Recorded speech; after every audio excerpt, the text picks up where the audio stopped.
जय हिंद एवरीवन। तो आज हम बात करेंगे अपने इस लेक्चर में एक इम्पॉर्टेंट थिंकर के बारे में जिनका नेम है मैरी डॉगलास। मैरी डॉगलास के बारे में आज हम बात करेंगे दोस्तों। तो मैरी डॉगलास का पहले हम बात करेंगे कि ये कहाँ की है। तो मैरी डॉगलास जो है वो ब्रिटिश एंथ्रोपोलॉजी है। मैरी डॉगलास हमारे ब्रिटिश एंथ्रोपोलॉजी हैं।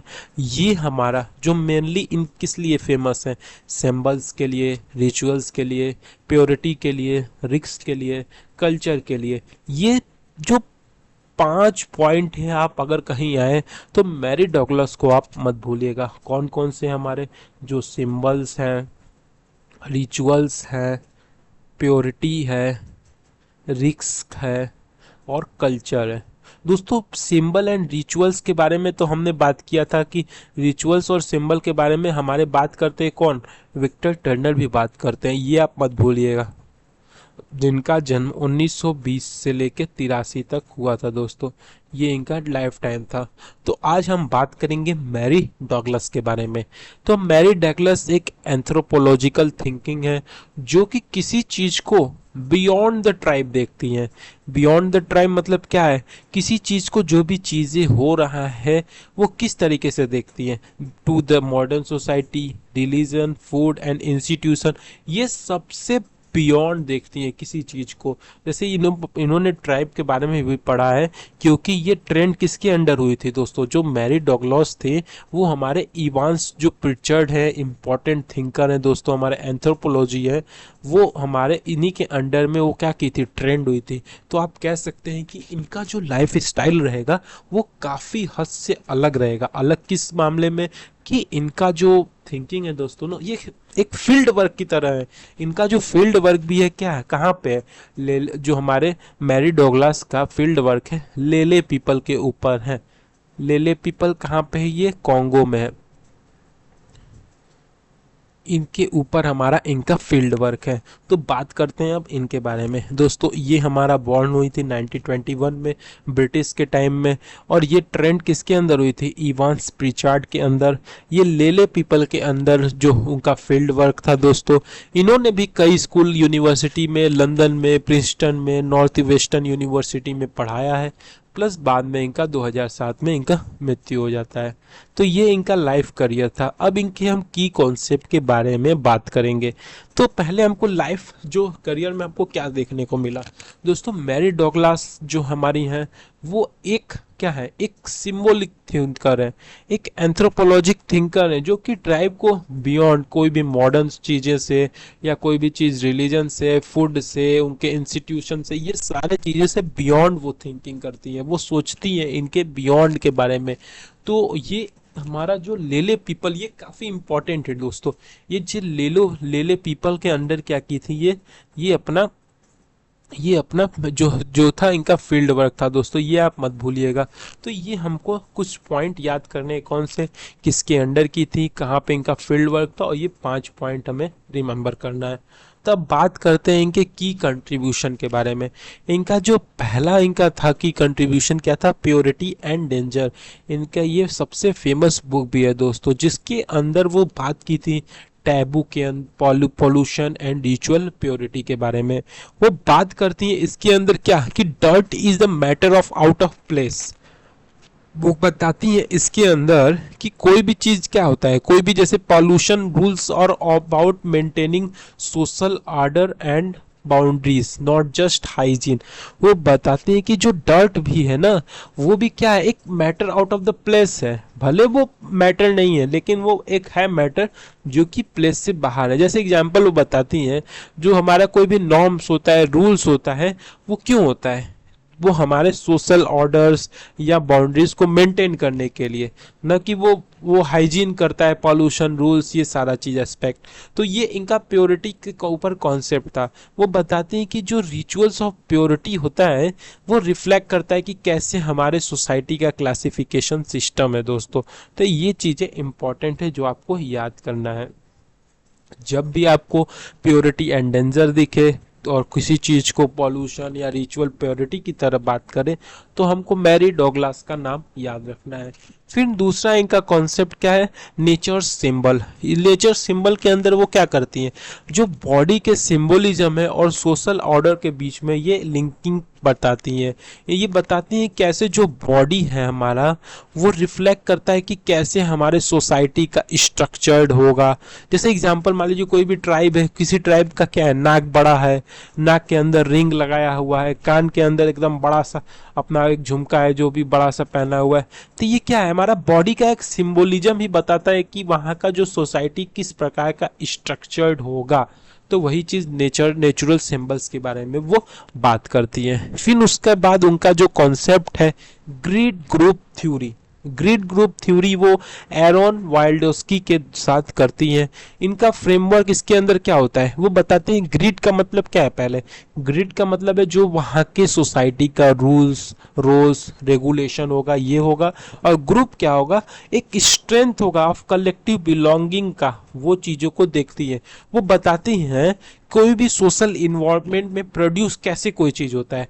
पहला हमारा ये चार टाइप बताते हैं, हायरार्किस्ट, इगैलिटेरियन, इंडिविजुअलिस्टिक एंड फैटलिस्टिक। ये आपको 4 पॉइंट याद करने की। ग्रिड ग्रुप थ्योरी में हमारा जो प्रोड्यूस है वो किस 4 प्रकार के सोशल इन्वायरमेंट के बारे में बात करती हैं। हायरार्किस्ट मतलब चीजें हायरार्की में मेंटेन होंगी, जैसे आप देखे होंगे अपने इंडियन सिस्टम में भी ब्राह्मण, क्षत्रिय, वैश्य, शूद्र। इगैलिटेरियन भी हमारा क्या है, एक प्रकार का कि वहाँ पे इगैलिटेरियन का मतलब क्या होता है, चीजें वहाँ पे कम्युनिटी है। जैसे मार्क्स भी बात करता था यूटोपियन थिंकर, तो यही चीज इनके भी बात होता है। इंडिविजुअलिस्टिक मतलब एकाकीकरण, आप अपने बारे में ही केवल सोचते हो। फैटलिस्टिक मतलब क्या है, जहाँ पे नॉर्म्स और रेगुलेशन क्या होंगे, काफी कम होंगे, ये भी बात की थी। प्लस उनका ये कॉन्सेप्ट और है रिस्क एंड कल्चर के बारे में। वो बताती हैं कि कैसे जो सोसाइटी है वो अपने रिस्क को कैसे परसीव और मैनेज करता है। वो बताती हैं कि रिस्क है वो हमारा सोशली कंस्ट्रक्ट होता है, न कि कोई भी साइंटिफिक के द्वारा। तो रिस्क और कल्चर वो बताती हैं कि कैसे एडॉप्टेशन हमारा होगा। तो ये बात चीज़ों के बारे में बात करती हैं। फिर उनका एक लास्ट कॉन्सेप्ट हम देखेंगे क्या, फूड एंड सिंबोलिज्म के बारे में। फूड वो क्या कर बताते हैं कि फूड एक हमारा जो है फूड शेयरिंग या कह सकते हैं फूड टैबू हमारे सोशल बाउंड्री को आइडेंटिफाई करता है। कि जब सपोज दैट किसी कम्युनिटी में, किसी ट्राइब में वेज को नहीं, नॉन वेज नहीं खाया जाता है, तो वो क्या बताता है, हमारे एक सोशल बाउंड्री, एक आइडेंटिटीज के बारे में बात करता है। कि वो बताती है कि कैसे फूड एक सिंबल की तरह है, कि how we are eating, how we are selling, how we are like sharing our food, how are we are cuisines, our food taboos, all the things are aspect or included in the food and symbolism। तो ये था हमारा दोस्तों इसके बारे में इनका जो 5 कॉन्सेप्ट था। अब इनके जैसे हम 5 पहले हम रिवाइज कर लेते हैं। जैसे यहाँ पे आप देख सकते हैं, यहाँ पे इनके वर्क भी के बारे में बात की है। जैसे ले उनका एक जो वहाँ पे वो फील्ड वर्क की थी। प्योरिटी एंड डेंजर में हमने बात किया, नेचुरल सिंबल के बारे में बात किया। जो इम्प्लिसिट मीनिंग है उनका ये ऐसे भी है। रिक्स और कल्चर के बारे में बात किया हमने। हाउ इंस्टीट्यूशन थिंक, हम देखते हैं कि कैसे जो इंस्टीट्यूशन है वही हमारे थॉट बिहेवियर को शेप देता है।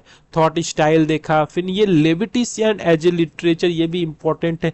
वो बताते हैं कैसे सिंबॉलिक रीडिंग है हमारे बाइबलिकल रूल में। तो ये चीजें हमारे एस्पेक्ट है। अब इनके इंपॉर्टेंस कुछ कॉन्सेप्ट कौन कौन से हमने देखा कि ये क्या है, एक सिंबॉलिक एंथ्रोपोलॉजी है जो एंथ्रोपोलॉजी को कनेक्ट करती है हमारे मॉडर्न इशू से, जैसे फूड हो गया, रिक्स हो गया, इन्वायरमेंट हो गया, रिलीजन हो गया। इन चार सारे चीज प्लस इससे बियॉन्ड भी वो सोचती हैं।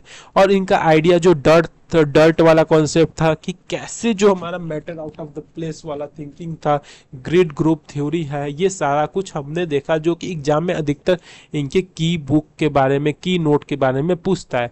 तो वही चीज यहाँ पे हम देखते हैं। प्योरिटी एंड डेंजर में बात करती है वो, डर्ट प्योरिटी एंड डेंजर के बारे में बात करती हैं। इसमें बॉडी और सोसाइटी का कैसे इंटर रिलेशन है वो नेचुरल सिंबल में बात करती हैं।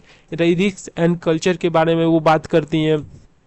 इंस्टीट्यूशन एंड थॉट के बारे में वो बात करती हैं।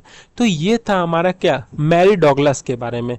हमने यहाँ पे रिवाइज अगर करें तो मैरी डॉगलास एक हमारी ब्रिटिश एंथ्रोपोलॉजी है जो कि हमारे सिंबल्स, रिचुअल्स, प्योरिटी, रिक्स एंड कल्चर के बारे में वो पढ़ती हैं, बात करती हैं। वो ट्राइब को जैसे एक नॉर्मल थिंकिंग से हटा के मॉडर्न सोसाइटी की तरह रिलीजन के थ्रू, फूड की तरह, फूड इंस्टीट्यूशन की तरह, फूड सिंबोलिज्म के थ्रू वो स्टडी करती हैं।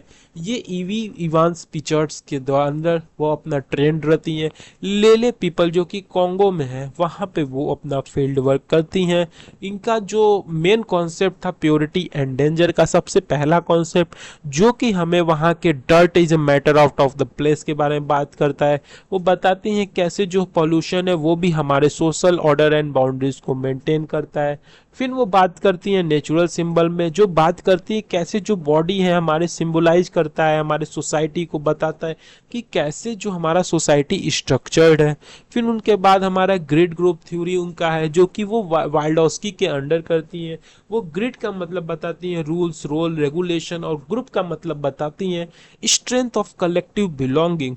प्लस उनका 4 टाइप्स ऑफ सोशल इन्वायरमेंट है। पहला क्या है, हायरार्किस्ट, इगैलिटेरियन, इंडिविजुअलिस्टिक एंड फैटलिस्टिक।